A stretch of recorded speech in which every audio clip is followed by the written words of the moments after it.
In ancient Greece, your alarm clock is not a digital melody, but the sun hammering through a shutter that doesn't quite close, turning your mud brick house into a preheated oven before you've even sat up. There's no concept of snoozing. The temperature simply rises until your body chooses verticality out of self-preservation.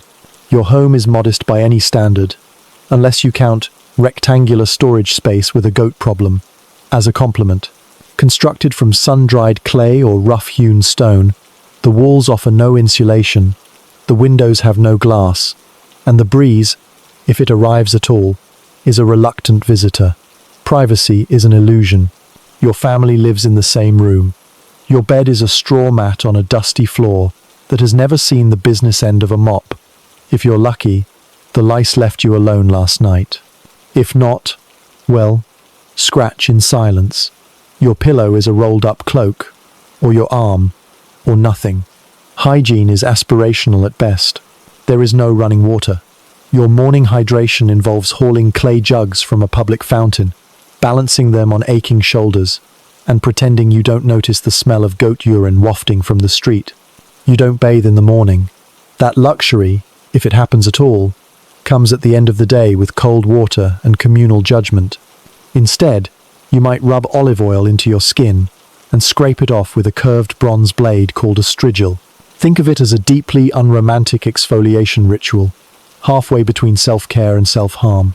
Olive oil, it turns out, is your cleanser, your moisturizer, your sunscreen, your perfume, and your attempt at civilization. The floor is dirt, the air is dust. The street outside is louder than it should be for dawn, but that's because it doubles as a marketplace, a gossip chamber, a refuse pile, and a part-time latrine. You step outside in a tunic that hasn't been washed in recent memory, possibly since the last funeral. Your sandals, if you own them, are leather scraps tied together by optimism. If not, the soles of your feet are your only defense against hot stone, livestock droppings, and whatever the local children are flinging this week. Breakfast, such as it is, makes you nostalgic for starvation. You eat maza, a barley cake made by mixing ground barley and water, then pressing it into a vague shape and abandoning it near fire until it achieves the texture of punishment. It's dry, crumbly, and flavorless, which is ideal, because you're expected to eat it quickly and quietly. There is no coffee, no eggs, no fruit. If you're very fortunate or suspiciously well-connected, maybe a fig. But you get the brick. Some people dunk it in diluted wine because the water isn't safe to drink. This is not luxury. This is survival. Children drink it. Elders drink it. Everyone drinks it. Not for the buzz, but because giardia is less pleasant than a mild morning buzz. The wine itself is low in alcohol, mixed with water at a ratio that would insult modern sommelier. But that doesn't matter. The goal isn't taste. The goal is to not die of dysentery. You chew your barley, trying not to chip a tooth. Conversation is minimal. Breakfast is not a social hour. You sit on the floor, possibly a stool if you've earned that honor, and eat like you live, efficiently, silently, and with low expectations. There are no utensils. You eat with your hands. Napkins do not exist. Clean hands are theoretical. If you're female, you probably eat separately, maybe after the men, maybe not at all if there's not enough. Your place in the hierarchy is reaffirmed with every mouthful of stale barley. The food is symbolic, but the symbolism is mostly, this is what survival tastes like. Ancient Greeks were very poetic about wine and symposiums, but breakfast? Not a single ode. Not one lyric to Maza. It is the meal that inspires nothing except quiet suffering. The air begins to heat. The sun climbs. You are sweating again. Not from exertion, but from mere existence. The tunic sticks to you. Your back aches from sleeping on the ground. You haven't done anything yet, but your body already feels like you've lost a battle.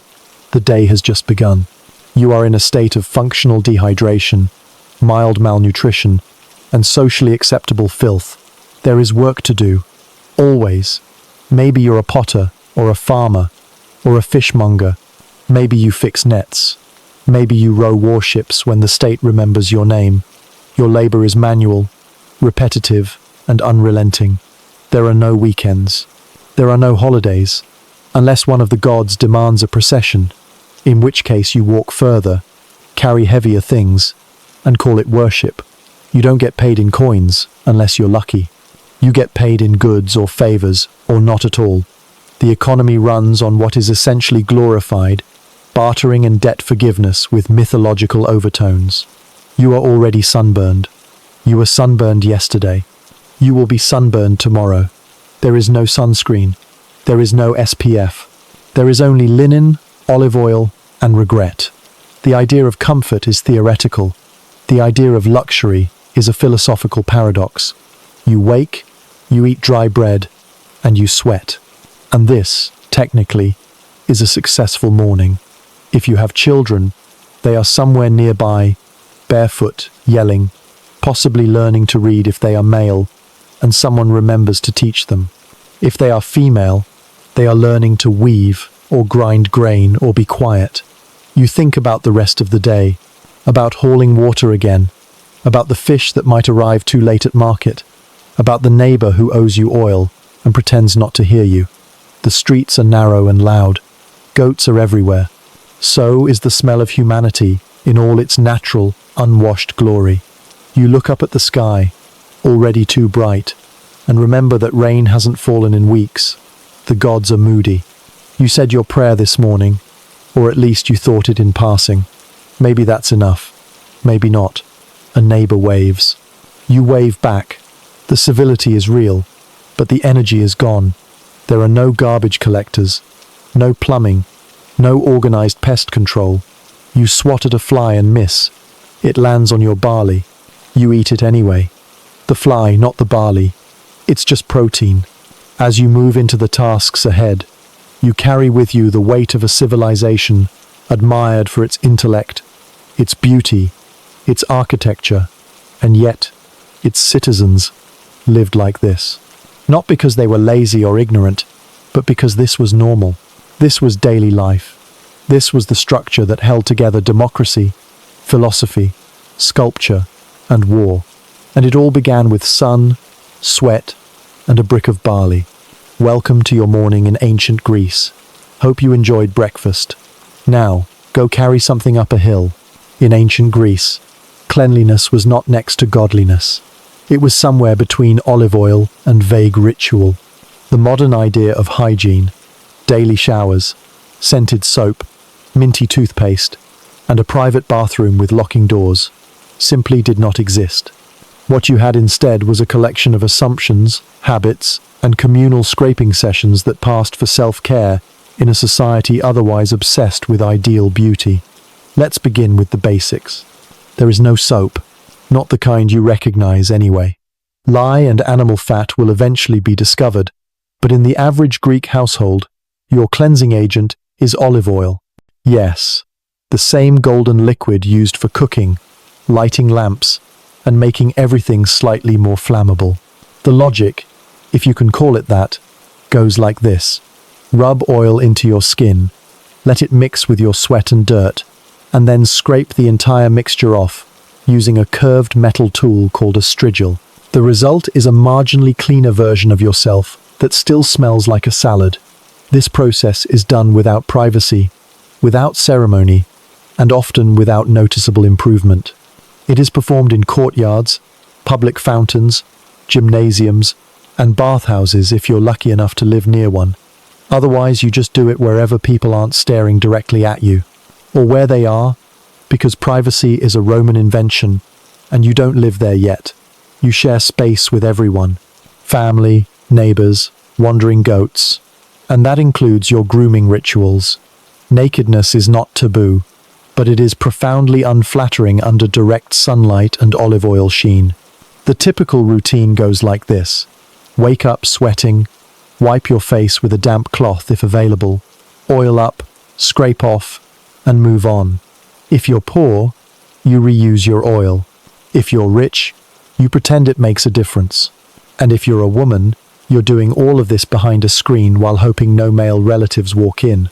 There are no sponges unless you steal one from a diver in the Aegean. No shampoo, no conditioner, no exfoliating scrub, unless you count the occasional fistful of sand. Your skin is either sunburnt, flaky, or both. Your hair is washed infrequently, brushed with combs made of bone or wood, and tied back to avoid lice infestations, which, spoiler alert, happen anyway. Speaking of lice, they are an accepted part of your ecosystem. You do not have the tools or the chemicals to fight them effectively. You can burn your bedding, but then you'd have to sleep on the floor, which is also infested. So instead, you pluck them out one by one and try not to think about it. Now, let's address teeth. Dental care is not non-existent. It's just unscientific. You might rub crushed charcoal on your gums or rinse your mouth with vinegar. If you are especially fancy, you chew on aromatic twigs. There are no toothbrushes, no toothpaste, no floss. Cavities exist, but no one understands them. Toothaches are treated with prayers or by yanking the tooth out with whatever tool is handy, usually not sterilized.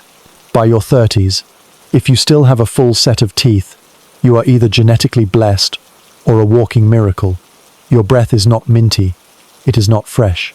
It is the breath of a person who eats fermented cheese, drinks wine mixed with questionable water, and has never seen a toothbrush. Congratulations. You are ancient Greek normal. Body odor is also normal. Deodorant, as a concept, does not exist. Perfume does, but only for the wealthy and only on special occasions. Myrrh, rose oil, and cinnamon might be dabbed behind the ears if you are headed to a symposium and want to smell slightly less like labor. Otherwise, you sweat and you deal with it. Everyone smells. You just pretend not to notice. Clothes are rarely washed.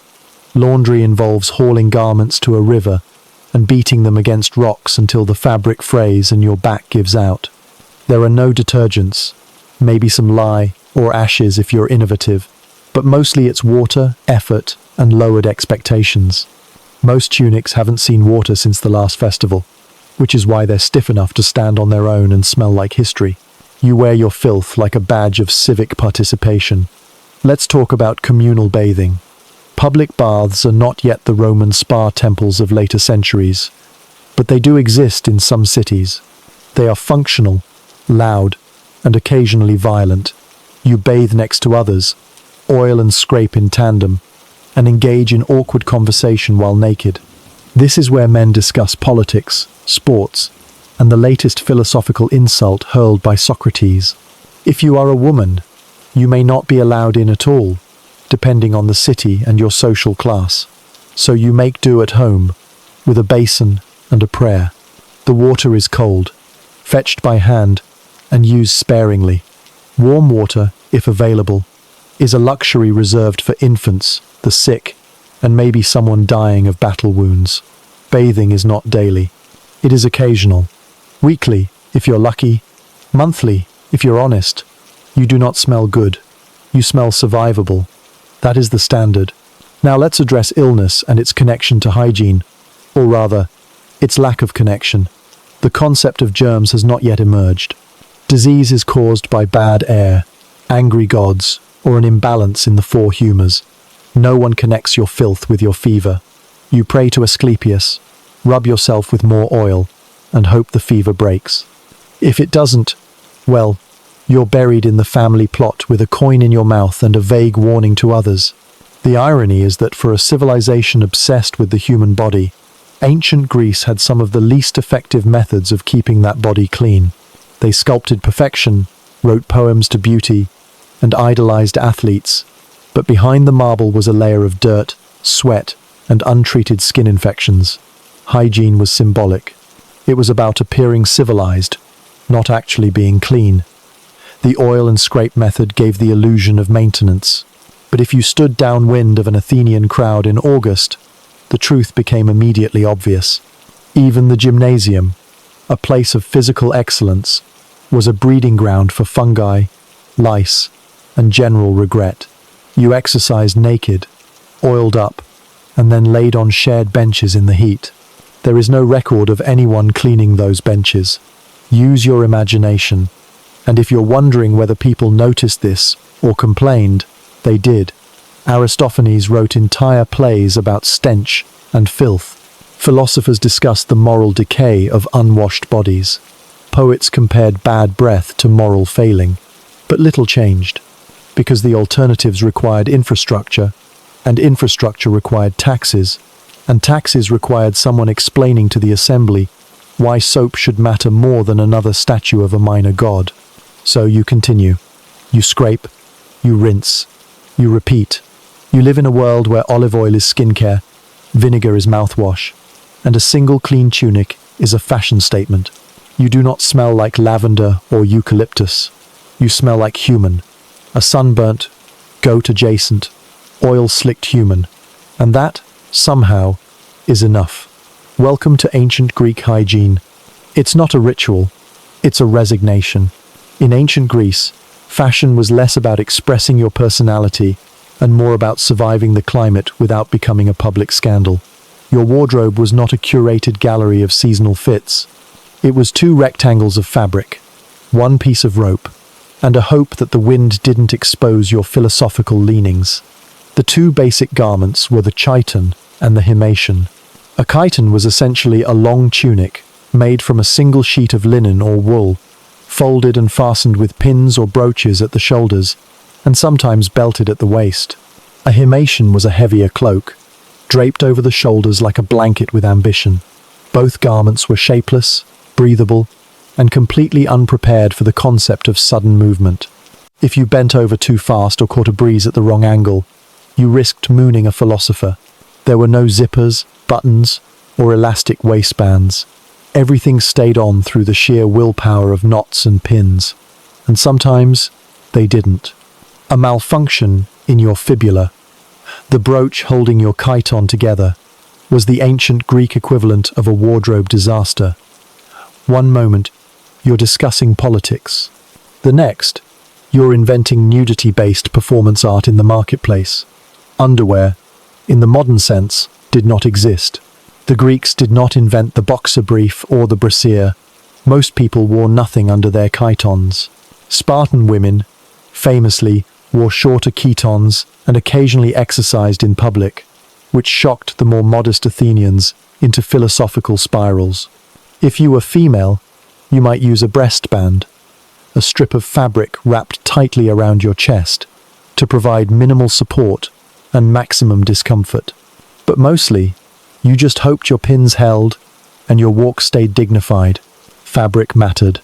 Wealthy Greeks favored fine linen imported from Egypt, or wool so soft it made philosophers weep. The poor made do with coarser wool or anything that didn't smell like storage. Linen was prized in summer because it breathed, which is ancient Greek for didn't immediately suffocate you. Wool was better in winter, assuming your definition of warmth includes heavy, itchy cloth that smells like an overworked goat. Dyeing clothes was expensive. Most garments were off-white, beige, or the color of regret. If you were wealthy, you might wear soft yellows, reds, or purples, but only in moderation. Purple, in particular, was reserved for aristocrats and politicians who wanted to announce their importance without using words. It was extracted from tiny sea snails, one drop at a time, which made it valuable and incredibly inconvenient. Poorer citizens wore whatever color their fabric was when it came off the loom. If it faded or stained, it just became a new shade of shame. The concept of seasonal fashion didn't exist. You wore the same thing year-round and just adjusted how much of it you draped around your body.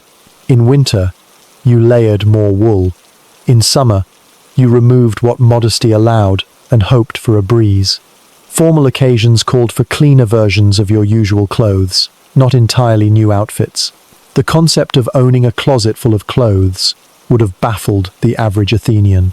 Most people had 2 or 3 garments in total, worn until the fibers gave up. Accessories were minimal but symbolic. A belt or girdle helped keep your chiton from billowing into a sail. Brooches ranged from simple bone pins to elaborate gold fasteners, depending on your income and your fear of theft. Jewelry was common among the wealthy. Earrings, necklaces, rings, and hair ornaments made of silver, gold, and occasionally glass. Men kept it simple. Women occasionally went full peacock, depending on the event. Shoes were a luxury. The most common footwear was the sandal, flat, open, and designed to offer just enough protection to convince your brain that you weren't barefoot.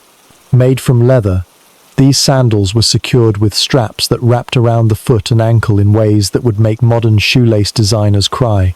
If you were poor or a child, you likely went barefoot. This meant constant exposure to sharp stones, goat dung, and the occasional philosophical debate being spilled in the street. High-ranking citizens might own multiple pairs, but even then, footwear was seasonal and optional. Socks? Not invented yet. Your feet were your most abused asset. Hats were rare, unless you were a traveler or a farmer. The petissos, a wide-brimmed hat made of felt or straw, was practical for sun protection, but not fashionable in urban settings. City dwellers mostly used their himation to shield their heads from the sun, which worked about as well as expected. Sunglasses didn't exist. Your only defense against the blinding Mediterranean light was squinting and resignation. And then, there was the sunburn. The Aegean sun was relentless. You spent most of your life outdoors, walking, working, worshipping, or arguing with other sunburnt men in the agora. There was no sunscreen, no aloe vera, no SPF, anything. You were either tan, burned, or in denial. Farmers turned brown, philosophers turned red, artists painted people as bronze because they were. The paler you were, the wealthier you appeared, because it implied indoor leisure. The more tanned your skin, the more likely you were to die holding a plough. This color coding was not subtle. It was social stratification by melanin. Hygiene didn't help much. Rubbing olive oil into your sunburned skin was more of a tradition than a treatment. It gave the illusion of care while making you more flammable. People didn't die from spontaneous combustion, but it wasn't for lack of trying. During festivals, fashion took on ceremonial meaning. You might wear a crown of leaves, paint your face, or add temporary adornments made of flowers and metal. For weddings, funerals, or religious rites, your garments were expected to be clean, whole, and vaguely appropriate. But the standard for appropriate was always flexible, especially in cities where public nudity was not necessarily scandalous. At the gymnasium, men trained and wrestled completely naked. This was not considered strange. It was educational. Men discussed politics while oiled up and lunging at each other, which was somehow seen as morally superior to letting women attend the theatre. Women, of course, were not supposed to be seen at all. Their garments were expected to be modest, their hair covered or braided, and their fashion choices filtered through the lens of chastity and silence. A well-dressed woman was one you didn't notice. A poorly dressed woman was one you talked about behind closed doors, then blamed for attracting attention. Female fashion was more about managing male anxiety than actual function. In summary, Greek fashion was a system of rectangles, pins, and social cues. It was designed for a climate that hated you and a society that tolerated nudity more than individuality. Your clothes were breathable, impractical, and constantly at war with the weather. If they didn't fall off, stain, burn, or rip, they still broadcast your social status, your income, and your proximity to body odor. Fashion in ancient Greece was not a form of self-expression. It was a survival strategy with a belt. You didn't dress to impress. You dressed to endure. And if your chiton held through a gust of wind without exposing your personal philosophy to the gods and your neighbors, you called that a good day. Welcome to Greek fashion. Come for the drapery, stay for the sunburn. In ancient Greece, military service was not so much a duty as it was an inevitability. If you were male, breathing, and capable of lifting something heavier than a wine cup, congratulations, you were a soldier. You did not sign up. You were simply expected to show up. War was not a special occasion. It was a regular feature of civic life, somewhere between seasonal planting and tragic theatre. City-states were in a constant state of squabble, either with each other with Persia, with Sparta, with their own colonies, or occasionally with internal philosophical debates that escalated into full-blown brawls. Peace was not a value, it was a gap between funerals. The hoplite was the standard infantryman, and becoming one required two things: Greek citizenship and your own equipment. This is where the phrase, "bring your own bronze," becomes literal. The state did not provide gear. There was no uniform. There was no weapons budget. If you wanted to defend democracy, you had to personally finance your transformation into a mobile bronze refrigerator. A full hoplite kit included a helmet, a breastplate or cuirass, greaves, a large round shield called a hoplon, a spear, and a short sword. Each of these items cost roughly the same as a small donkey, which meant only the moderately well-off could afford to be foot soldiers. The poor were excluded from glory due to budget constraints. Your helmet covered your face except for a narrow slit that obstructed vision, impaired hearing, and turned your breath into recycled agony. The breastplate, often bronze, weighed enough to compress your spine into a philosophical position. Greaves protected your shins from enemy blades and your own clumsiness. The spear, or dory, was your primary weapon, about 7 feet long, designed for thrusting over the shield wall into the faces of equally miserable opponents. The sword, a short siphos, was used only when things got uncomfortably close, which they often did. The hoplon shield was enormous, round and heavy. It covered most of your body and part of the guy next to you, which meant you were responsible not just for your own survival, but for his. This was the basis of the phalanx formation, a wall of shields, overlapping and unified, like a bronze accordion of mutual obligation. If one man broke formation, the others died. No pressure. Training for this honor began early, especially in Sparta.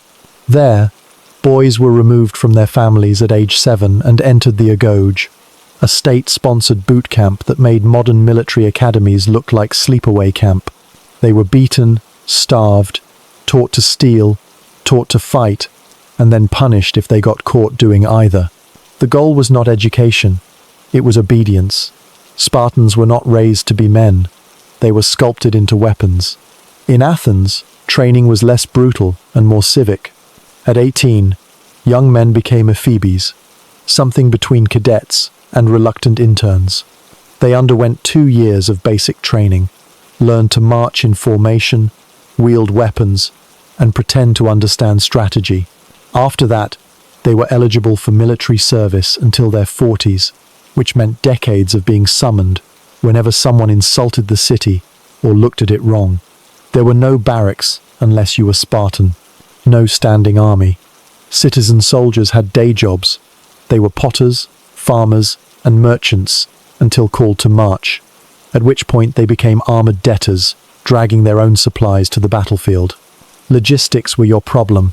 You packed your food, your gear, your extra sandals, and tried not to die of exhaustion before the stabbing even began. Battles themselves were short, brutal, and unimaginative. 2 phalanxes would line up, bang their shields, yell, and then charge at each other like badly trained linebackers. The clash was deafening. Spears snapped, shields splintered, visibility dropped to 0. You were surrounded by your allies, your enemies, and the overwhelming realization that nobody could breathe. The goal was to hold your line longer than they held theirs. There was no room for heroics. If you left formation to chase glory, you left your neighbor exposed. That made you a liability. Individual valor was only admirable in poetry. In the phalanx, individuality got people killed. If the enemy line broke, you pursued. If your line broke, you ran. Retreats were chaotic stampedes disguised as tactical repositioning. Casualties piled up in minutes. Wounded soldiers were often abandoned. Medics did not exist. If you fell, you either got up, or you didn't. Your friends mourned you briefly, and then recycled your armor. Honor demanded your body be buried properly. Reality ensured it was stripped for parts and left to rot. And yet, despite the violence, warfare was considered essential. It was where a man proved his worth, his courage, and his loyalty to the city. Monuments celebrated victories. Names of the fallen were inscribed on stone. Philosophers argued about the ethics of battle, while quietly admiring the discipline of the phalanx. War was dirty, dangerous, and deeply respected, but not everyone fought the same way. Light troops existed: archers, slingers, javelin throwers. These men were often poorer, less armored, and slightly faster. They harassed from a distance and hoped no one noticed them until the real fighting started. Cavalry existed too, but horses were expensive and the terrain was rocky. Most fighting happened on foot, in close quarters, with no room to maneuver and even less room to think.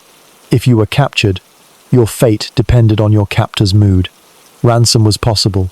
Slavery was more likely. Surrender was shameful, unless you were Themistocles, in which case you just defected and became Persian royalty. But for the average soldier, there were no retirement plans. You fought until you were injured, maimed, or dead. Then your sons did the same. Military service was a cycle of duty, sacrifice, and sunstroke. Armor didn't breathe. Shields didn't bend. Battles happened in summer, under a sun that hated everyone equally. You stood in a bronze oven, sweating through your linen, and waited for someone to yell, "Advance." If you lived, you limped home and bragged about it. If you died, someone else wore your helmet. Military glory was fleeting, blisters were permanent, and the only thing you got in return, besides trauma, was a vague sense of civic pride and the opportunity to do it all again next spring. War in ancient Greece was not about conquest. It was about identity. A city defined itself through its warriors. Citizens were expected to be soldiers. Soldiers were expected to be self-funded, self-motivated, and self-aware enough not to break the line. It was democracy by spearpoint, philosophy by shield wall, patriotism measured in inches of bronze and pools of sweat. You didn't choose to be a soldier, you were born into it. And unless you were very clever, very rich, or very dead, you would remain one for the rest of your sunburnt, sandal-blistered life. Welcome to Greek military expectations. Bring your own bronze. And maybe a backup helmet. In ancient Greece, being a woman was a lifelong exercise in limited movement, limited voice, and limited sunlight. Your daily existence was defined not by what you could do, but by what you were not allowed to do. You were not allowed to vote. You were not allowed to own property independently, unless you lived in Sparta, and even then with caveats. You were not allowed to attend the assembly, the agora, or a symposium unless you were serving wine. And you were not allowed to speak in public with any degree of volume unless you were professionally mourning a corpse. Your world was a sequence of walls, physical, social, and philosophical. From birth, you were trained for silence. You learned to spin, to weave, to walk softly, and to avoid attracting attention. Education was optional and usually shallow. Boys learned rhetoric and logic. Girls learned obedience and the quiet art of not ruining a man's reputation. The goal of your upbringing was not self-discovery. It was marital eligibility. Marriage was not a romantic event.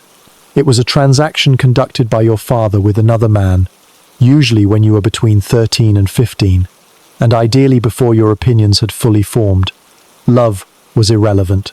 Dowries were essential. Your future husband might be twice your age, semi-literate, and already bald from battle stress, but he had land, goats, and no obvious skin disease. So congratulations. You were now a wife. Your wedding was less about you and more about public display. You were dressed in symbolic garments, led from your father's house to your husband's house, in a ceremony that resembled a quiet abduction, and then deposited into a new set of rules with slightly better food. You didn't plan the event. You were the event. Once married, your domain was the oikos, the household. This included children, slaves, weaving, budgeting, and pretending not to notice when your husband went to the symposium and came home with the scent of flute girls and diluted wine. You were expected to manage the house without running it, to oversee slaves without getting ideas, to raise sons who would inherit freedom, and daughters who would inherit your restrictions. Your main role was to remain indoors. The ideal Athenian woman was invisible. If your name was known in public, it was considered a disgrace. If you were seen walking alone in the agora, people assumed you were a sex worker or dangerously independent. Respectable women stayed home. Respectable women whispered. Respectable women did not exist in history unless they were being cited as examples of what not to do. Your clothes were modest and voluminous, layers of linen or wool designed to obscure the body and dampen the spirit. Your hair was braided and bound. Your sandals were simple and silent. You moved like a ghost in your own life, present but not acknowledged. Your husband had legal authority over you. If your father died, that authority could transfer to your son. You were never legally autonomous. Even your ability to testify in court was limited and could be dismissed outright. The law did not trust your voice, but it trusted your womb. Reproduction was your main civic function. Producing male heirs was the cornerstone of your utility. If you failed to conceive, you were pitied, replaced, or blamed for angering Hera. Infertility was rarely the man's fault. Medical science did not care to investigate his anatomy. If a woman died in childbirth, which happened often, her epitaph was shorter than the funeral procession. Mourning her was a brief affair. Finding her replacement was a priority. And yet, not all Greek women were trapped in the same mold. In Sparta, women had more freedom. They owned property, spoke publicly, and exercised with actual muscle. Spartan girls trained in athletics, threw javelins, and were taught to speak with terrifying bluntness. This made them the subject of scandalous Athenian gossip and awkward admiration. Elsewhere, women might achieve influence through religion. Priestesses, especially of important goddesses like Athena or Demeter, held genuine power. They led rituals, managed temple finances, and terrified grown men with ceremonial authority. But these were exceptions. Most women were not priestesses or Spartans. Most were housekeepers, childbearers, and unpaid labor. Your leisure activities included weaving, supervising slaves, spinning wool, and praying for the birth of sons. You might visit the local fountain to collect water and hear the latest gossip, but even that was time-limited and socially monitored. You didn't laugh too loudly. You didn't walk too fast. You didn't speak unless addressed. And even then you measured every word. Sexual double standards were not just cultural, they were codified. Men could sleep with their wives, mistresses, slaves, and courtesans without scandal. Women were expected to remain faithful, fertile, and forgiving. Adultery by a woman was a criminal offense. Adultery by a man was expected. The only women with recognized intellectual voices were courtesans, hetairai, who entertained men at symposia with wit, conversation, and strategically placed fabric. They were educated, eloquent, and socially flexible, but they were also outsiders, excluded from the definition of respectable femininity. They were exceptions to the rule, and proof of how rigid the rule was. Women did not write the epics. They did not lead the armies. They did not argue in court. Their contributions were measured in silence, their loyalty in domesticity, and their value in childbirth. Historians rarely recorded their names, unless they were scandalous or saintly. The Greek stage gave them voices only through male playwrights. Tragedies were filled with women who cried, screamed, or murdered, electrifying on stage, ignored off stage. And yet, despite all this, women held their families together. They managed households, educated children, remembered festivals, and buried the dead. They preserved customs, told stories, and passed down wisdom that never made it into scrolls. Their resilience was not theatrical. It was invisible, quiet, and unrecognized by the men who wrote the laws and the history books. You lived your entire life, surrounded by walls, some stone, some cultural, all suffocating. And you did it in sandals, with dignity, silence, and the kind of strength that never got carved into marble. Welcome to the life of an ancient Greek woman. Step quietly, speak softly, and try not to exist too loudly. In ancient Athens, democracy was invented, celebrated, and selectively distributed, like an expensive appetizer at a party with far too many guests. The city-state proudly proclaimed its love for equality and civic participation, while ensuring that most people were legally excluded from both.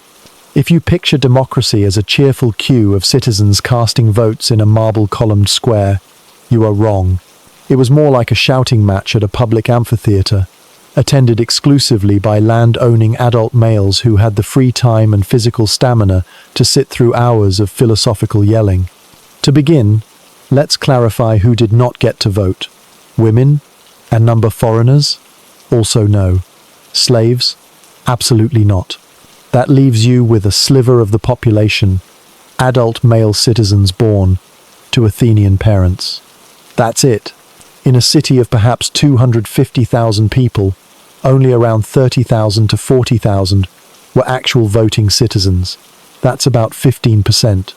If ancient Athens were a modern school, the democracy would be the student council, and everyone else would be the janitors, cafeteria workers, and unpaid interns. To qualify as a citizen, you had to be male, at least 18 years old, and born to two citizen parents. If your mother was not Athenian, sorry, your bloodline is corrupted, and your political opinion is invalid. Citizenship was inherited, guarded, and occasionally bought, but rarely given. Naturalization existed, but required a vote by the assembly, and was as rare as a polite debate during ostracism season. Once you qualified, you were expected to participate. Voting wasn't a quiet affair involving booths and pens. It was a performative public process involving stones, shards of pottery, raised hands, and whatever you could use to make your voice heard. The main venue was the Pnyx, a rocky hill overlooking the city where thousands of citizens gathered to vote on laws, declarations of war, public officials, and how much they disliked certain neighbors. Attendance was encouraged but not mandatory. To increase turnout, officials sometimes sent out slaves with red-stained ropes to gently herd loitering citizens toward the Pnyx. If you got caught in the rope and arrived with red on your clothes, it was obvious you hadn't shown up voluntarily. Nothing says civic pride like being lassoed into democracy. Voting itself was not secret. If you were choosing between two policies, you might drop a stone into one of two urns. If you were deciding whether to ostracize someone, you etched their name onto a broken piece of pottery, called an ostrakon, and dropped it in a designated box. If at least 6,000 people agreed with you, that individual was exiled from the city for 10 years. No trial, no defense, just 10 years to think about why your neighbors hated you.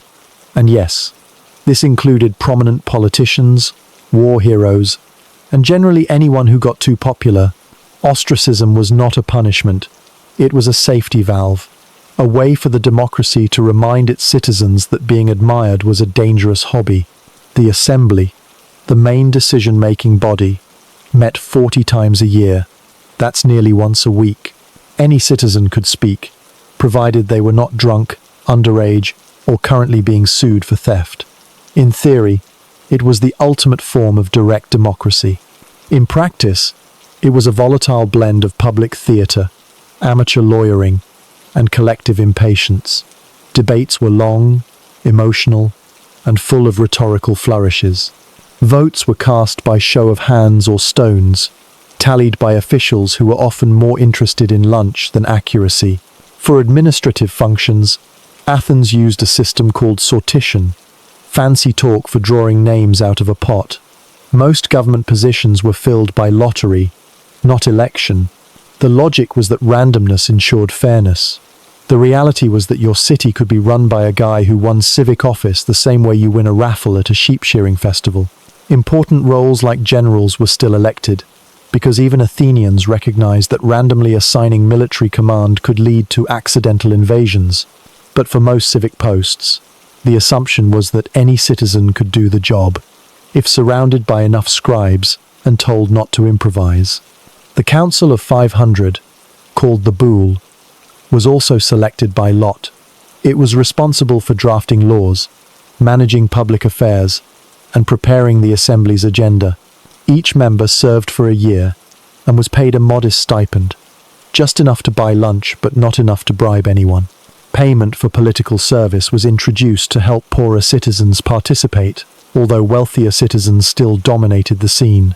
Rich landowners had more free time, more education, and more interest in making sure the laws favored their vineyards. The courts were also packed with citizens, sometimes hundreds at a time, who acted as jurors. There were no professional judges. You were expected to listen to hours of impassioned speeches, then vote on guilt or innocence using metal tokens. It was democracy by exhaustion. Whoever bored the jury least usually won. And while Athens prided itself on its equality among citizens, inequality was institutional for everyone else. Metics, resident foreigners, could live, work, and pay taxes in the city, but could not vote or marry citizens. Slaves were property. Women were legal extensions of their male guardians. The democratic ideal existed in a tightly sealed jar, clearly labeled, "For male citizens only." Even philosophers were skeptical. Plato thought democracy resembled mob rule with good PR. Socrates got executed by a jury of his peers, many of whom likely couldn't spell Socrates. Aristotle preferred a mixed government, where the best people ruled, though best usually meant agreed with Aristotle. Despite its flaws, Athenian democracy was groundbreaking. It gave political agency to a segment of the population and introduced the radical idea that laws should be debated, not decreed. It inspired centuries of political theory and continues to serve as a mythological touchstone for modern democracies, trying very hard to ignore the part about women not voting and leaders being chosen by raffle. So when you hear someone say that ancient Athens was the cradle of democracy, remember to finish the sentence. It was the cradle of democracy, for a very specific kind of person, under very specific conditions, unless they annoyed too many people and got sent into exile. Welcome to democracy for the few. Voting is mandatory, unless you're poor, female, enslaved, or foreign. In that case, your political power is limited to shouting at your husband after the assembly. In ancient Greece, slavery was not a controversial institution. It was not questioned, debated, or hidden behind euphemisms. It was infrastructure. It was how things worked. The economy, the household, the political system, even the concept of leisure, all ran on the unpaid labor of people who were legally considered property. Slavery was not a side effect of civilization. It was the foundation. Athens, often lauded as the birthplace of democracy and philosophical thought, operated with a slave population that likely outnumbered its citizens. Estimates vary, but in a city of around 250,000 people, up to 100,000 could have been enslaved. That's nearly 1 in 3. For every free man voting at the Pnyx or philosophizing in the Agora, there was likely a slave sweeping his courtyard, laundering his tunic, or mining his silver. Slaves came from everywhere, and for every reason. They were war captives, debtors, children of other slaves, or simply unlucky people caught in the wrong city at the wrong time. There were no international laws to protect them. Being enslaved wasn't a reflection of your character. It was just a roll of history's dice.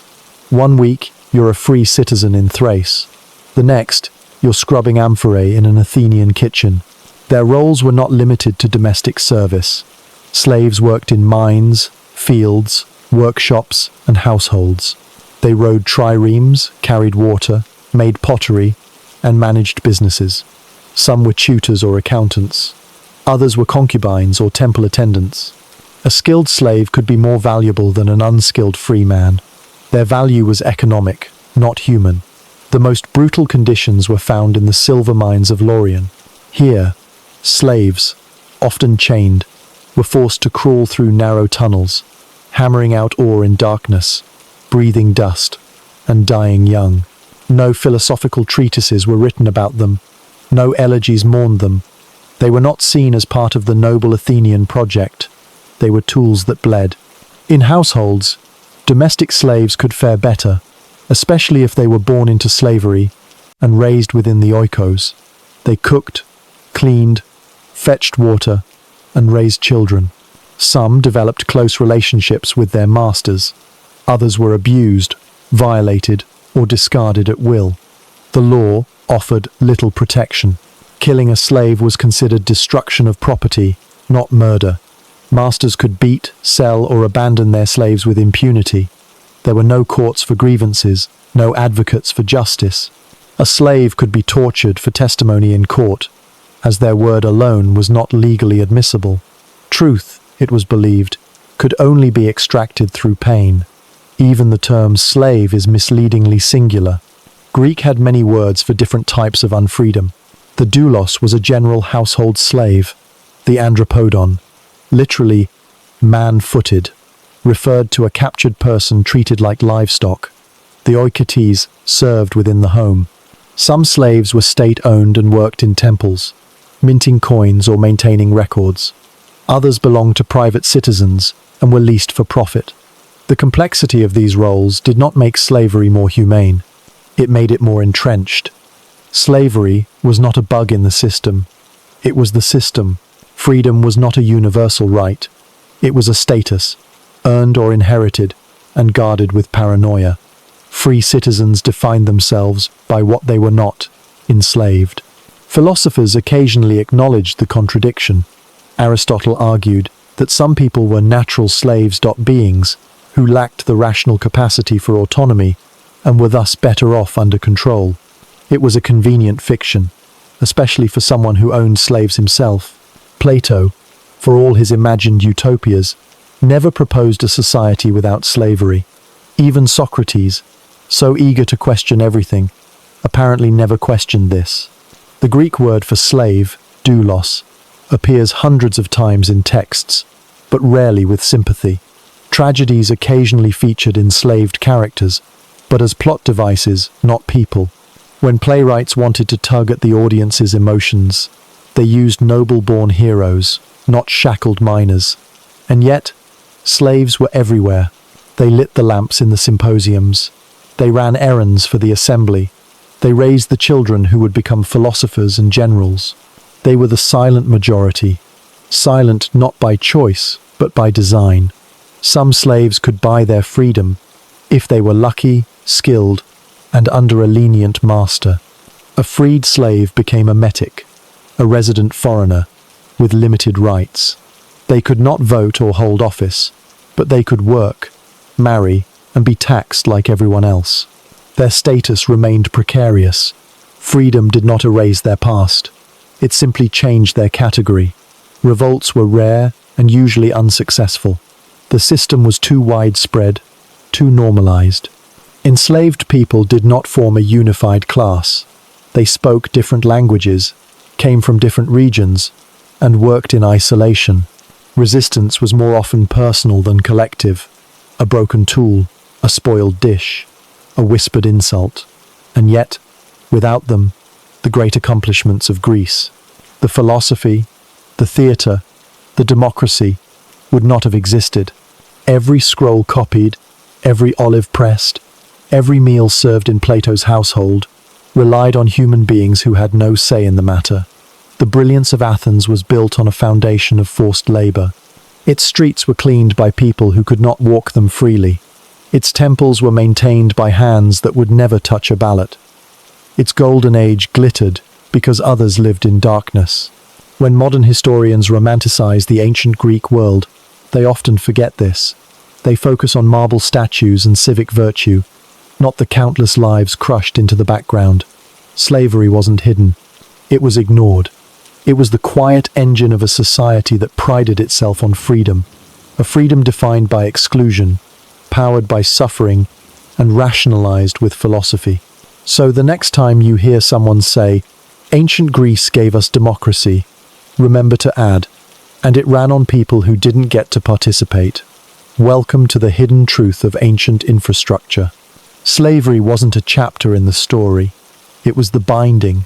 In ancient Greece, getting sick was less a medical event and more a philosophical crisis, a religious misstep, and a test of how much garlic your body could physically endure. The boundary between doctor, priest, philosopher, and snake oil enthusiast was thin and frequently ignored. Illness was not simply the result of bacteria, which the Greeks did not know existed, but a complex interplay of divine punishment, bodily imbalance, environmental misfortune, and possibly your bad attitude. The cornerstone of Greek medicine was the theory of the four humours: blood, phlegm, black bile, and yellow bile, which allegedly sloshed around inside your body like temperamental roommates. Health was the result of these fluids being in balance. Disease happened when one of them got too ambitious. If you had a fever, your blood was probably boiling. If you were lethargic, blame your phlegm. Depressed? Clearly an excess of black bile. The treatment? Adjust your diet, bleed a little, or maybe vomit on command. Congratulations, you are now a physician.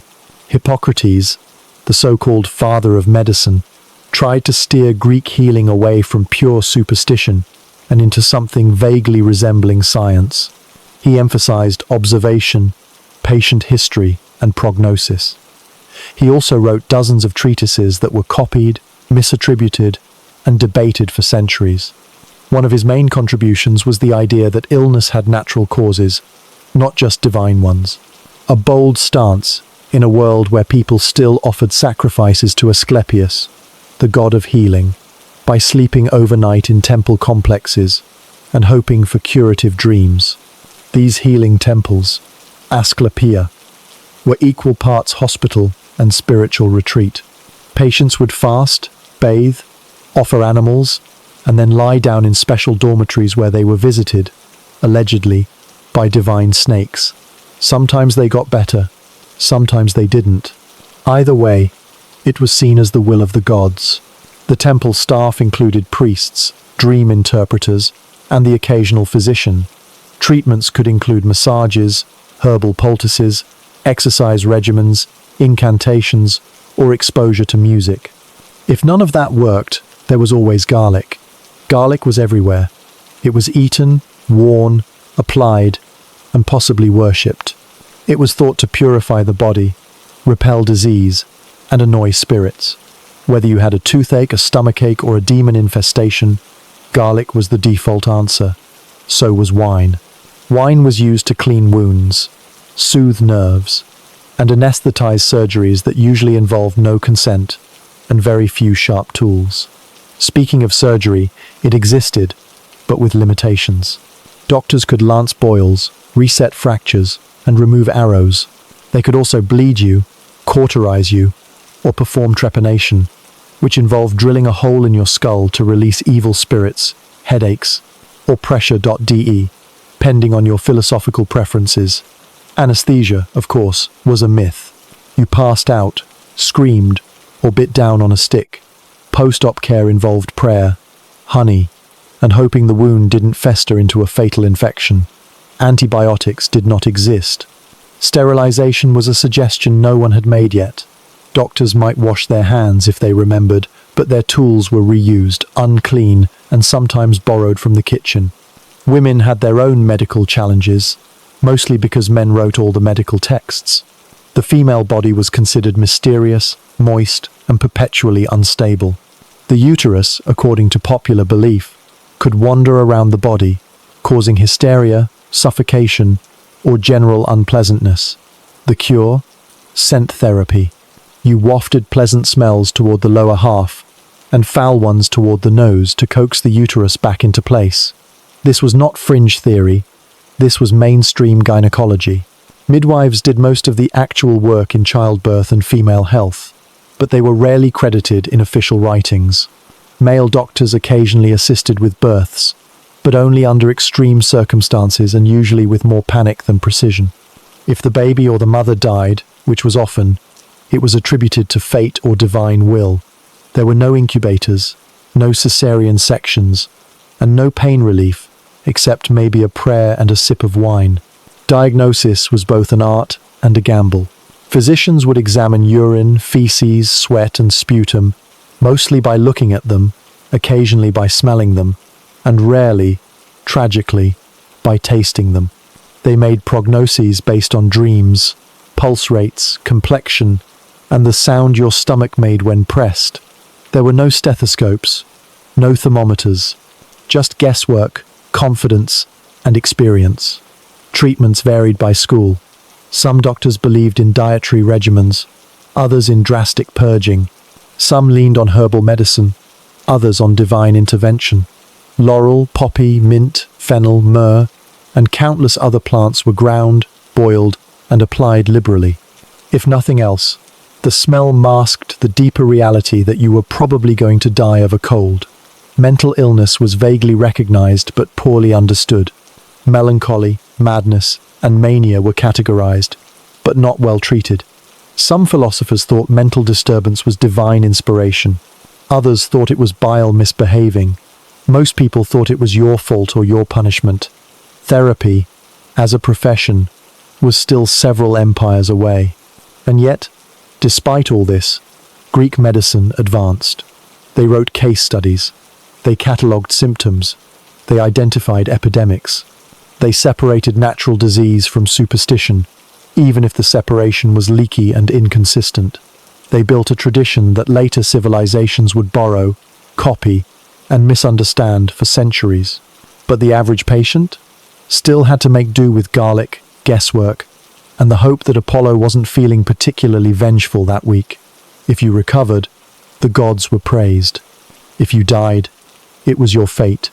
Either way, the physician moved on, muttering something about bile and balance. Welcome to ancient Greek medicine, where your best shot at survival was a temple dream, a garlic poultice, and the sincere hope that your humours weren't in open rebellion. In ancient Greece, theatre was not a leisurely hobby or a nighttime distraction. It was civic duty, mass entertainment, religious ritual, and collective therapy, all performed outdoors in stone bowls with terrible acoustics and no shade. Theatrical performances were funded by the wealthy, attended by the masses, and judged with the enthusiasm of a modern talent show where the losers got philosophical insults instead of roses. The origins of Greek theatre are tangled in myth and goat blood. The word tragedy itself comes from tragoidia, meaning goat song, which possibly refers to goats being sacrificed to Dionysus, the god of wine, madness, and inconvenient erections. Or maybe performers dressed like goats. Or maybe everyone was just drunk. No one is entirely sure. What we do know is that theatre emerged from festivals honouring Dionysus, where people sang, drank, and performed elaborate plays while pretending they weren't sunburned. These festivals were state-sponsored and mandatory for citizens. Attendance was not optional. It was expected. Your presence proved you were a responsible Athenian who respected culture, gods, and overly emotional monologues. The city Dionysia was the main event. It lasted several days, included processions, sacrifices, and at least 3 full-length tragedies, followed by a satyr play, basically a crude comedy involving mythical creatures, slapstick, and the occasional talking pig. Yes, pigs could talk, or rather, they could be portrayed as talking, usually while doing something obscene. Greek comedy had no filter. A good playwright could become famous. A bad one could be mocked publicly by Aristophanes. Speaking of him, Aristophanes was the king of ancient Greek comedy, and his plays were equal parts political satire, bodily functions, and open contempt for other playwrights.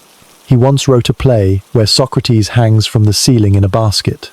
In another, women end a war by going on a sex strike. In yet another, someone invents a utopia where pigs vote and bureaucracy is eaten with mustard. It was democracy, with a side of absurdism. Tragedy, on the other hand, was serious business. Aeschylus, Sophocles, and Euripides were the heavyweights of human misery. Their plays explored fate, revenge, madness, and the many ways family dinners could end in homicide. Characters in tragedies didn't make decisions so much as spiral helplessly toward doom. Everyone suffered. Everyone cried. Everyone learned nothing. Costumes were elaborate. Masks were mandatory. Actors wore platform shoes, layered robes, and exaggerated facial expressions carved into wood. The masks amplified the voice, projected emotion, and erased individuality. One actor might play multiple roles: hero, villain, chorus, distinguished only by the mask and the audience's desperate suspension of disbelief. The chorus was a group of singers, dancers, or bystanders who commented on the action with lyrical detachment. They were the ancient Greek version of Twitter, observing, judging, and occasionally stating the obvious in verse. They served as the conscience of the play, or at least the part of the play that reminded you this was all inevitable and everyone was doomed. The audience sat on stone benches in vast amphitheatres, arranged in semicircles for acoustics that still didn't help if someone coughed. Tickets were free or subsidized for citizens, because theatre was considered moral education. Watching Oedipus gouge out his eyes was supposed to make you a better voter. Performances began at dawn and could last all day. There were no intermissions, no food stalls, no bathroom breaks. If you got bored, you suffered quietly, because this was culture and you were here to be improved. Women were not allowed to act, but they could attend performances, though not always. Slaves and foreigners were allowed too, as long as they didn't interrupt. The crowd could be rowdy. Booing was acceptable. Throwing things was rare but not unheard of. A bad performance could damage your career. A good one could immortalize you in marble. Theatre was a blend of religion and entertainment.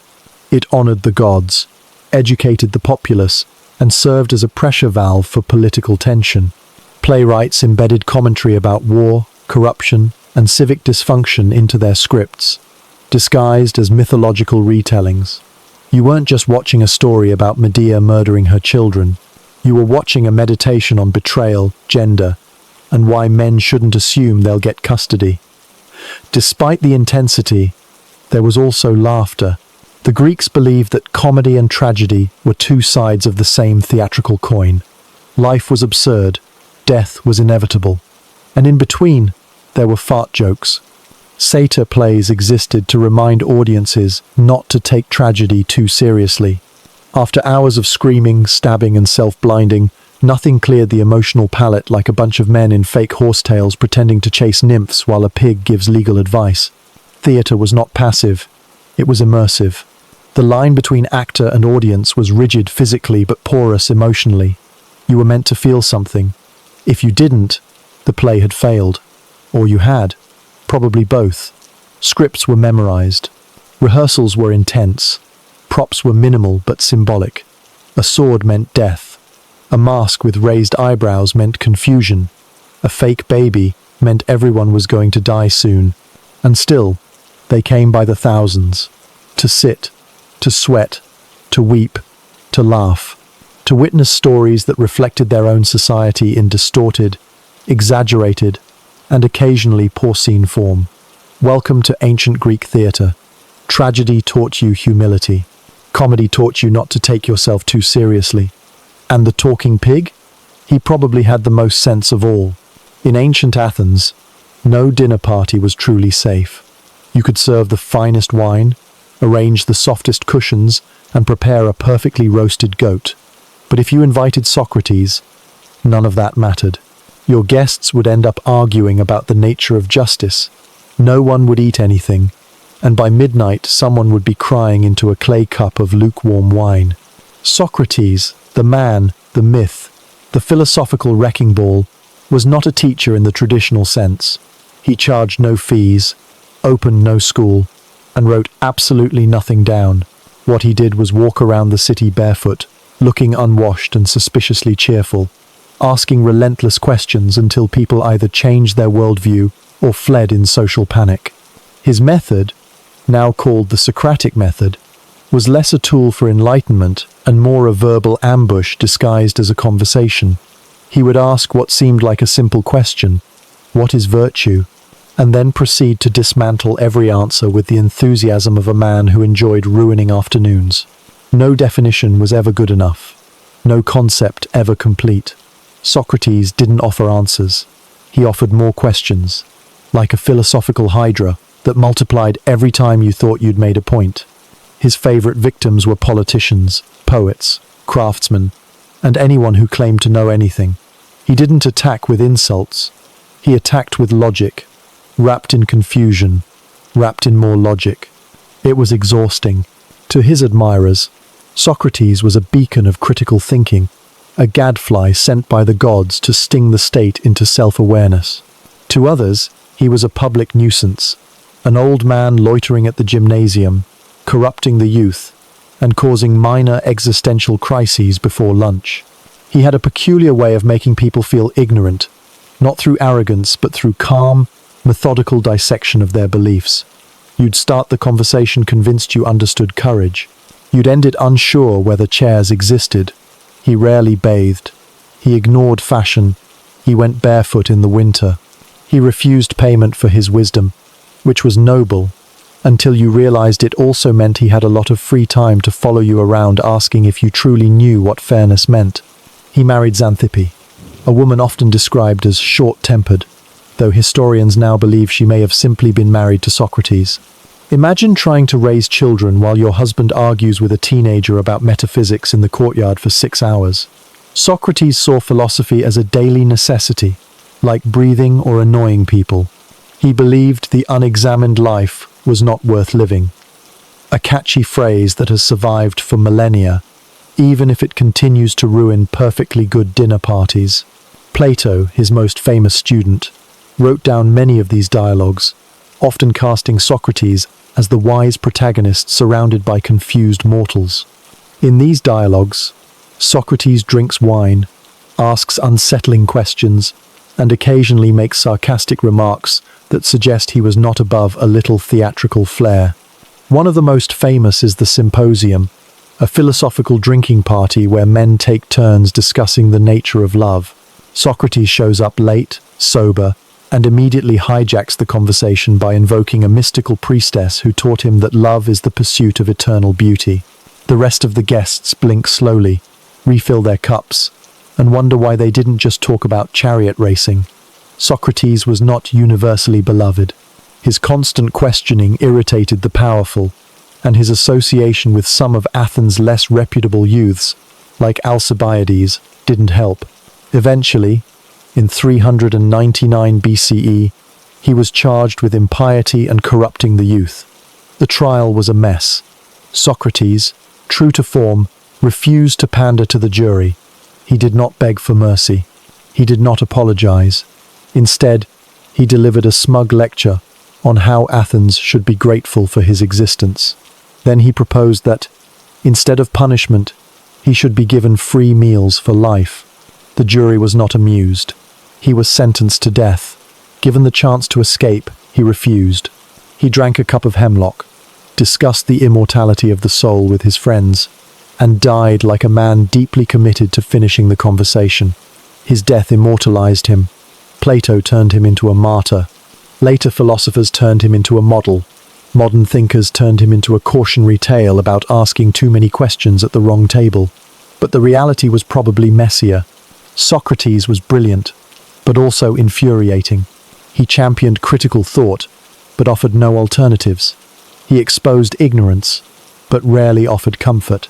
He was a moral compass with no fixed direction, a dinner guest who brought nothing but ideas and stayed until sunrise. In a world of gods, poets, and warriors, Socrates insisted on being a question mark. He believed that wisdom began with admitting ignorance, that virtue required constant interrogation, and that no belief should go unexamined, not even the belief that dinner should be enjoyable. Welcome to the philosophical minefield that was Socrates. He didn't write, he didn't charge, he didn't leave quietly, and he definitely didn't pass the garlic. In ancient Athens, popularity was not a badge of honor. It was a warning sign. If too many people liked you, you were probably doing something wrong, like having ambition, charisma, or functioning public speaking skills. The democratic system, for all its radical ideas about civic participation, also developed an elegant solution to the problem of excessive influence: exile. Not the dramatic kind involving swords, tears, and farewell banquets. Number. This was the bureaucratic kind involving broken pottery, scratchy handwriting, and 6,000 people quietly agreeing that you should go away for a decade. The process was called ostracism, And it was the Athenian version of passive-aggressive cancel culture. Every year, the assembly could vote on whether to hold an ostracism. If the answer was yes, citizens were invited to write the name of the person they wanted, gone on a shard of pottery, known as an ostracon.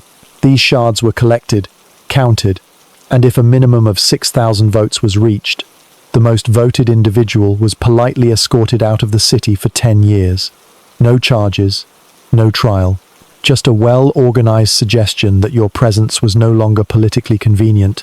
You didn't lose your property. Your family could stay behind. You weren't imprisoned or executed. You were simply expected to vanish for a while, ideally somewhere without political aspirations or dramatic reunions. Ostracism was not a punishment. It was described as a precaution, Athens' way of preventing tyranny, ambition, or just too many dinner invitations. It was institutionalized jealousy, filed annually. And it worked, in the sense that everyone remained constantly aware that rising too far above the crowd could result in being voted off the island of democracy. The people targeted by ostracism weren't criminals. They were politicians, generals, and public figures. Themistocles, who helped win the Battle of Salamis, was later ostracized. Aristides, nicknamed the Just, was reportedly ostracized because one voter was tired of hearing how just he was. That's how fragile popularity was. If your virtues became annoying, out you went. The system reflected Athenian ambivalence towards fame. You could be a hero one year and an exile the next. Save the city from invasion, then receive a farewell basket of figs and directions to the nearest border. Your resume didn't matter. What mattered was how many people you made nervous. Ostracism wasn't even personal most of the time. It was political crowd control, a pressure valve, a reminder that the demos, the people, still ran the show, and they preferred modesty, or at least the illusion of it. Of course, some tried to game the system. Alliances were formed, votes were coordinated, rumors were planted. It was democracy after all. Corruption is just another form of participation. Occasionally, the process backfired. A political rival might be removed, only for a worse one to take his place. Or, the person ostracized might come back 10 years later with more influence than before. Nothing says, "You can't sit with us," like a decade of exile followed by a triumphant return. The use of ostracism declined over time. As political systems evolved and legal structures became more complex, the simplicity of writing someone's name on a potsherd and hoping they'd leave fell out of favor. But for a while, it was a very real part of public life. A looming possibility for anyone who spoke too well, led too effectively, or smiled a little too confidently at the agora. Goat bites, on the other hand, were less symbolic and more literal. Athens was full of animals, many of them unbothered by philosophical discussions or democratic ideals. Goats wandered the streets, stole food, and occasionally nibbled on people who failed to defend their lunches. They were sacred in some rituals, sacrificial in others, and generally unimpressed by human affairs. Their bites served as a kind of natural humility, a reminder that no matter how many votes you received in the assembly, you could still be chewed on by livestock during a morning stroll. Popularity, in this environment, was a dangerous thing. It made you visible, and visibility, to the Athenian mind, was perilously close to hubris, and hubris led to nemesis. And nemesis led to a 10-year vacation in rural Thrace with no wine, no theatre, and no one to interrupt during your monologues. Philosophers warned about excessive pride. Poets wrote about the dangers of ambition. The state built a voting system specifically to get rid of people who seemed too comfortable with applause. It wasn't cynicism, it was policy. So the next time you wonder why ancient Greece didn't have celebrity culture, remember that it did. And they voted their celebrities out of town for the crime of being too interesting. Welcome to Athens, where democracy came with baked-in paranoia, and every compliment might be the start of a campaign to write your name on a ceramic shard. Throughout ancient history, healing was rarely about healing. It was about guessing, about sweating, about smearing mysterious substances onto even more mysterious wounds, while invoking gods, spirits, weather, and the alignment of stars. In short, ancient medicine across the world was less a science and more a desperate ritual disguised as a career path. While the Greeks were busy balancing humours and debating whether garlic or goat urine made a better poultice, other civilizations were conducting their own experiments in human endurance and patient disappointment. In Egypt, physicians were semi-sacred beings with access to hundreds of medical papyri, most of which read like a cross between a shopping list and a curse. Illnesses were categorized meticulously: disease of the belly, condition of the eyes, when the liver is speaking in tongues, and so on. Treatments often included honey, moldy bread, crocodile dung, and ritual incantations repeated precisely 3 times while standing on the left foot. Egyptian doctors could set bones, treat wounds, and perform surprisingly advanced surgeries. They also believed that demons traveled through the body like badly scheduled tourists, and that spells could dislodge them. One could be simultaneously sutured and exorcised, which made follow-up appointments awkward. In India, Ayurvedic medicine flourished in texts like the Karaka Samhita and the Sushruta Samhita. Here, the body was governed by 3 doshas: Vata, Pitta, and Kapha, essentially elemental forces that needed to be kept in balance by dietary restrictions, herbal concoctions, oil massages, and vomit. Always the vomiting. Surgery was practiced here too, with procedures for cataracts, hernias, and even rhinoplasty, centuries before the invention of nose jobs as an aesthetic crisis. Indian physicians sterilized tools with heat, used opium for pain, and believed that the digestive fire was central to all health, which meant spicy food could either save or destroy you, depending on your dosha report. Meanwhile, in China, traditional medicine formed an entirely different philosophical labyrinth. Qi, the life force, flowed through meridians. Illness came when qi was blocked, angry, or stuck in traffic. Remedies involved acupuncture, moxibustion, cupping, herbal infusions, tai chi, and more acupuncture. Needles were inserted to rebalance energy flows, sometimes on parts of the body unrelated to the symptoms, like treating toothaches through the foot. Chinese medicine offered impressive herbal classifications, detailed pulse diagnostics, and a medical theory so dense and poetic it was almost illegible to anyone not trained since birth. But it worked, sometimes. In Mesopotamia, healing was both a craft and a divine negotiation. Clay tablets described the ailments of the body and their spiritual analogues. Demons, angry gods, and curses caused disease, so treatments involved amulets, chants, enemas, and goat parts rubbed onto the skin at sunrise. There were professional exorcists, called ashipu, and physical healers, called asu, which meant that if one didn't fix your problem, the other might scare it away. If both failed, you died.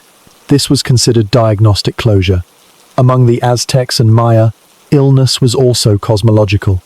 It was caused by imbalances between human behavior and divine expectations.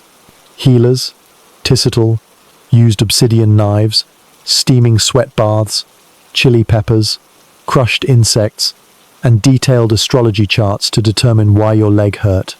Healing was inseparable from sacrifice, and sacrifice was often literal. You might lose a little blood to appease the gods or a little more if the healer had strong opinions. It wasn't just about getting better. It was about realigning yourself with a universe that had opinions and possibly an appetite. The Celts relied on a combination of herbal knowledge, bone setting, chants, and druids who doubled as astronomers, priests, and part-time botanists. Illness might stem from curses, cold weather, or stepping in the wrong patch of grass. Remedies included yarrow, mead, and soaking in sacred springs while apologizing to a rock shaped like a bear. Scandinavian medicine leaned heavily on folk remedies, salves, and ancestor worship. If your arm was broken, a blacksmith might help. If your soul was broken, a vulva, a seeress, might chant you into calmness. Blood was understood as powerful, so was pain. And if all else failed, they carved protective runes into whatever body part was still functional. Across Africa, healing practices were diverse, regionally specific, and profoundly interconnected with spiritual life.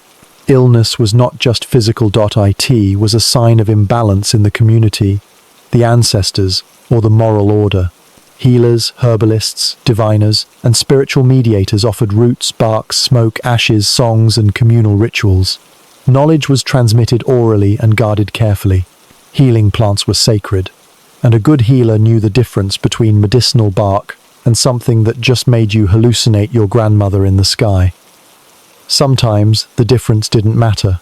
In the Americas, native cultures employed their own holistic systems: sweat lodges, spirit journeys, bone setting, cold compresses, and plant-based remedies refined over generations. Shamans and medicine, men or women interpreted dreams, performed ceremonies, and treated the body and soul as parts of the same inflamed package. Diagnosis could involve watching the direction smoke curled, reading animal entrails, or listening to how the patient breathed while unconscious. If your dreams were wrong, your liver probably was too. And back in Europe, medieval healing was a glorious mess of classical legacy and Christian improvisation. Monasteries preserved Greek and Roman texts, often without context, while saints were assigned to body parts like divine medical specialists. Saint Apollonia handled teeth. Saint Sebastian dealt with plagues. Saint Dymphna handled madness. If you had a bad back and no saint was assigned, you had to improvise, usually with leeches. Bleeding became the default solution to everything. Headache, bleed. Fever, bleed. Mood swings, let the blood out. The goal was to release the corrupted fluid before it turned into something worse, like death or a bad poem. Doctors learned from Galen, who learned from Hippocrates, who learned from watching people die slowly while writing everything down. For centuries, Galenic medicine ruled the West. His theories about humors were treated like scripture. Dissections were discouraged, because who needed direct observation when you had ancient Greek confidence? Treatments remained firmly pre-scientific. Enemas, bloodletting, diet changes, and being told to stop whining and pray harder. Women were treated differently. Or more accurately, not treated at all unless pregnancy was involved. The uterus was blamed for everything. Wandering womb syndrome, a common diagnosis, claimed that the uterus traveled around the body like a depressed marsupial, causing havoc. The cure, allegedly, was to lure it back into place with perfume, music, or a firm conversation. Midwives knew better, but they were rarely listened to. Ancient medicine, in all its global variations, was astonishingly diverse, occasionally effective, frequently harmful, and always sincere. Healers tried. Patients hoped. Some got better. Many didn't. But the attempt to heal, however misguided, was universal. Humanity shared the belief that the body could be fixed, the soul soothed, and the gods persuaded. Sometimes with roots, sometimes with rituals, sometimes with bile. Welcome to the global history of ancient healing, a parade of bleeding, burning, chanting, guessing, and surviving. Barely. Boudica was not born to be a symbol. She was born to be a queen, to ride horses, drink fermented things out of wooden cups, and watch over a Celtic tribe called the Iceni, who happened to live in what would one day become the part of Britain known for disappointing weather and equally disappointing tea. But Rome, in its usual habit of conquering things and then acting surprised when people objected, had different plans. The Roman Empire, in the 1st century, had annexed much of southern Britain under the delusion that it was civilizing the locals by giving them roads, taxes, and occasional massacres.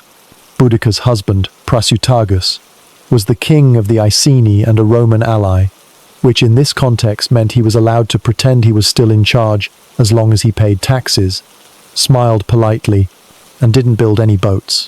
When he died, he left his kingdom jointly to his daughters and to Rome, a clever move in theory. In practice, it was like trying to split your estate between your children and a hungry lion. The Romans interpreted the will as a suggestion. Then they ignored it. They seized the kingdom, flogged Boudica publicly, raped her daughters, and began asset stripping the Iceni like a corrupt real estate agency backed by spears. This was a tactical error. Boudica did not weep. She sharpened. She gathered neighboring tribes, many of whom had also experienced Roman civility in the form of taxes, disarmament, and occasional crucifixion. What followed was one of the most violent uprisings in Roman Britain's history, a coordinated explosion of rage, fire, and revenge. The targets were not military forts, they were cities. Roman cities, colonies full of settlers, officials, and all the architectural smugness of empire. First came Camulodunum, modern-day Colchester, where a temple to the deified Emperor Claudius stood like an offensive marble middle finger. Boudica's forces burned it to the ground. The defenders were minimal. The legions didn't arrive in time. The citizens died in houses built too close together to escape the flames. Then came Londinium, modern-day London, which was so new it hadn't even earned walls yet.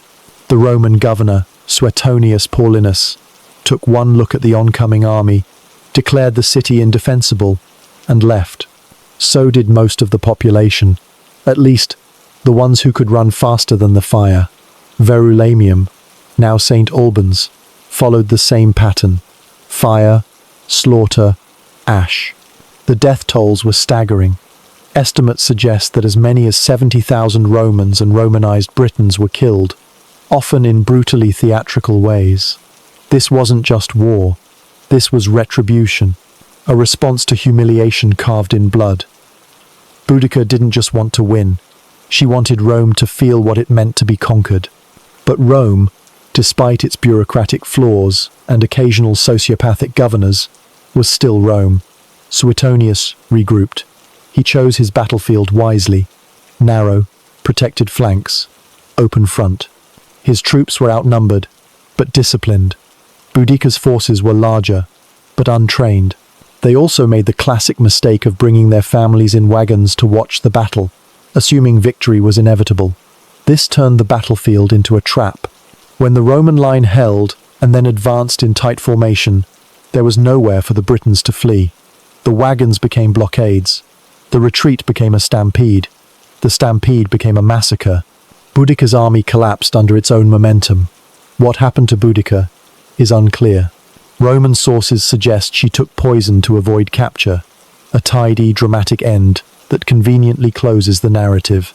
Other versions claim illness or disappearance, but her story survived. Not because the Romans wanted it to, though they did enjoy documenting their problems, but because Boudica became the embodiment of resistance. A queen who refused silence. A woman who responded to Roman brutality with coordinated arson. Tacitus, the Roman historian, described her in memorable detail. Tall, fierce-eyed, long hair down to her hips, a voice like steel on stone. Whether any of this is true is debatable. She may have been short, softly spoken, and allergic to horses, but image matters, and Boudica's image was terrifying enough that Rome remembered her long after the embers cooled. Her rebellion did not succeed. Rome held Britain for another 3 centuries. The Iceni faded. The cities were rebuilt. But Boudica's fury lingered like smoke in the imperial memory. In later centuries, she was resurrected as a British nationalist icon, a warrior queen standing defiantly against tyranny. Victorian statues made her muscular. Elizabethan plays made her poetic. Modern versions made her political. She became everything from feminist legend to symbol of resistance to unfortunate subject of badly dramatized documentaries. And yet, beneath the layers of retelling, one truth persists. She was angry, rightly so, and she turned that anger into one of the most violent revolts the Roman Empire had ever seen. Boudica's uprising wasn't about winning, it was about refusing to be quiet, about taking pain and making it public, about burning the empire's illusions to the ground. So next time someone tells you that history remembers only the victors, remind them of Boudica, the queen who lost the war, but burned her name into history anyway. Sappho of Lesbos is perhaps the most famous poet you've never read.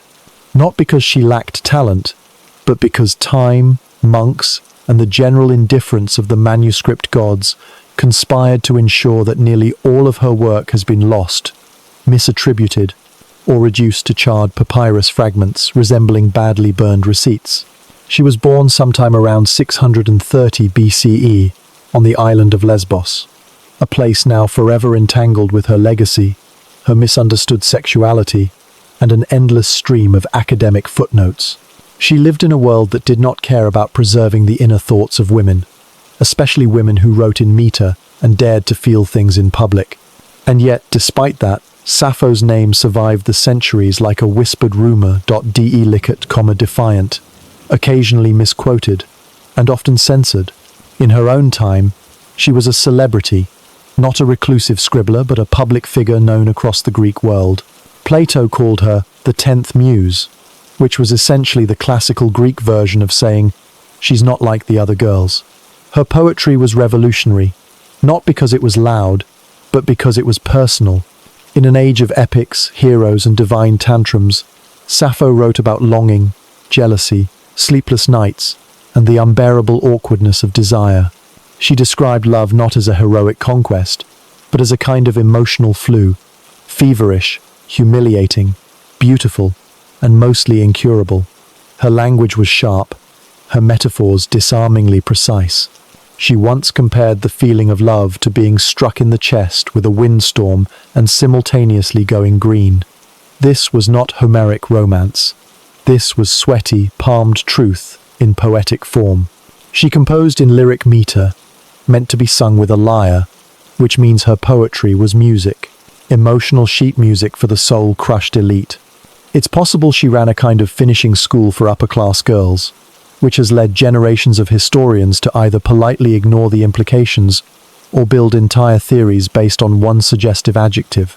Much of the debate surrounding Sappho has nothing to do with her words, and everything to do with modern anxieties projected onto ancient texts. Was she a lesbian? That depends on your definition. She wrote poems to women. She expressed affection, longing, and tenderness.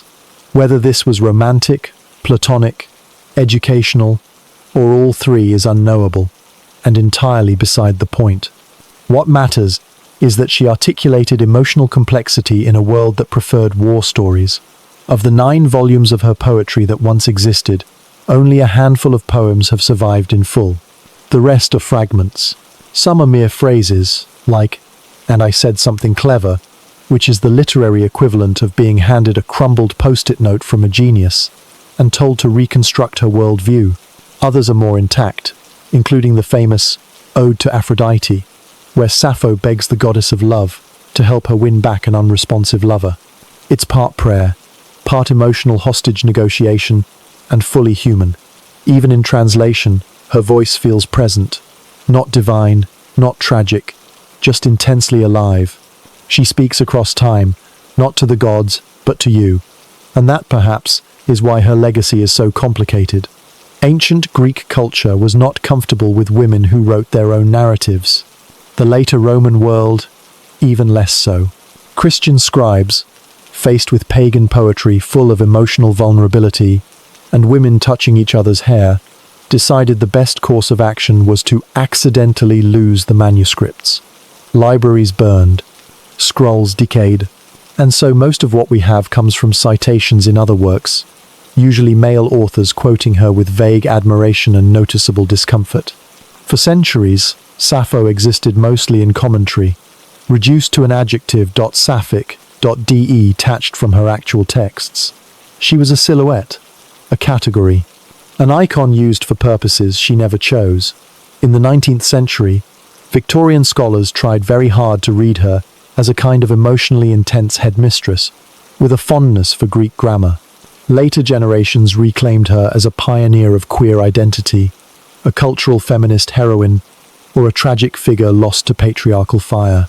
She's been all of these, and none of them. The truth is far simpler and more unsettling. Sappho was a poet who spoke honestly in a world allergic to female interiority. That honesty is what survived. Barely. In 1896, A small papyrus scrap was found in Egypt, containing a few more lines. In the 20th century, archaeologists digging through garbage dumps of ancient Oxyrhynchus discovered other fragments. In 2004, a German collector revealed a new papyrus containing previously unknown verses. Sappho's poetry continues to be unearthed like ancient bones, bit by bit, phrase by phrase, incomplete and radiant. These fragments are not whole poems, they are moments. One reads simply, "Someone will remember us," which, given the context, feels less like optimism and more like defiance. She knew her culture. She knew what would be erased. She wrote anyway.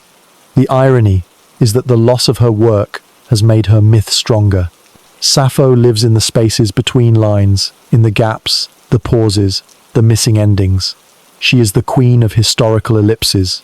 An entire genre of scholarship has developed around filling in the blanks, guessing the missing verbs, the faded metaphors. Reading Sappho is like trying to fall in love through a broken window. You see enough to care, not enough to understand. But even broken, her voice cuts through. She talks about trembling, about sleepless nights, about watching someone you love, laugh with someone else, and pretending you're fine. She talks about being mortal and wanting not to be. She reminds you, in short lines, that humans have always been messes. Not much has changed. Sappho's poetry is not grand. It is not about gods smiting mortals or heroes avenging wrongs. It is about someone brushing past your arm and ruining your entire week. It is about feeling too much and having no good place to put it. It is about desire that has no exit strategy. It is about being alive and conscious of that fact. Her legacy, therefore, is not just literary, it is emotional, generational. She gives permission to feel. Centuries before that became fashionable. She wrote about vulnerability without apology, passion without armor, love without neat resolution. And so she remains, in fragments, in echoes, in footnotes, a voice too human to vanish, a flame flickering in the ruins of empire, a lyric that survived not because it was preserved, but because it refused to die. Sappho of Lesbos, 10th muse, poet, problem, flame. History does not survive intact. It limps, it crumbles. It hides in the margins of scrolls, in the brittle fibers of papyrus, in the mistranslated footnotes of a monk who was half asleep and deeply suspicious of female authorship. What we call ancient voices are, in truth, ancient echoes, filtered through centuries of decay, revision, censorship, fire, and polite academic guesswork. The miracle is not that we have so much from the past. The miracle is that we have anything at all. We imagine the ancients as confident marble statues, quoting Aristotle under the Mediterranean sun. In reality, they were people without refrigerators, antibiotics, or modern plumbing, scribbling ideas with soot on bark while hoping not to die of infection.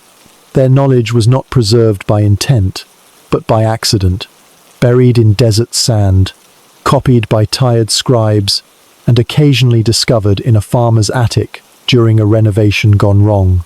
And yet, their voices endure, not because they were flawless, but because they were persistent. Take Herodotus, who wrote histories full of hearsay, divine interventions, and travel stories suspiciously resembling tavern gossip. Or Galen, who guessed his way through human anatomy with more confidence than accuracy. Or Sappho, who left behind emotional shrapnel that scholars still fight over.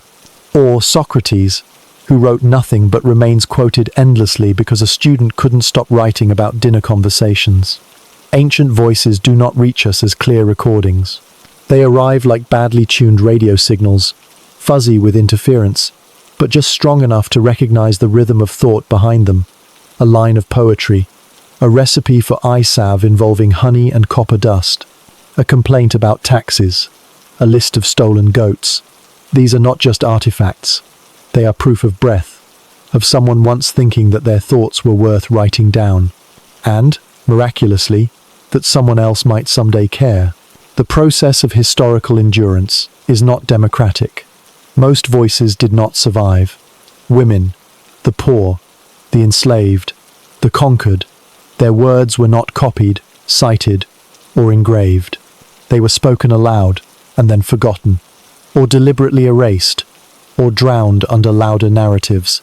So what remains is not a complete archive, but a curated ruin, a selection process driven by politics, weather, and literary bias.